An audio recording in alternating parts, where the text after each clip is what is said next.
Ming la'nat. O'z o'rtog'ini xotini bilan yotgan musofirdagi ifloslarni zabalni sizlar uchun topganman. Mana oxirigacha ko'ramiz.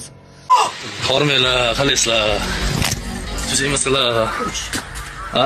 Ishlar manaqa bo'ladi. Portish manaqa bo'ladi, chiqish berdirish. Bo'ptimi? Chiqish berdirish manaqa bo'ladi. Bo'ptimi? Sikaman men seni. Seni sikmasam odam emasman. Men erkakman. Boqma, nima sikam hozir? Hamma keladi hozir. Hamma keladi. Xayf senaqa haromi iflos dayus ayollarga. Bo'q yeysanmi, haromi? 5 minutlik kayfni deb orqangdagi bolang, ota-onangni unutib musofirda bo'q yegani. Undan ko'ra ering bilan halol ishlab kelmaysanmi? Iflos, senaqa haromlarga oila bitta narsa. Ahli kelajaging ham ming la'nat bo'lsin, xayf senlarga. Mana shunaqa videolarda chiqarayotgan, zapanlarni chiqarayotgan erkaklar. Oldin sizlar erkak bo'lishlaring ham kerak deb o'ylayman. Chunki sizlar shu narsaga bunga yo'l ochib bergansizlar, bu ifloslar mana shunaqa bo'qlarni yeyapti. Xayf, yana o'z o'rtog'ingiz bilan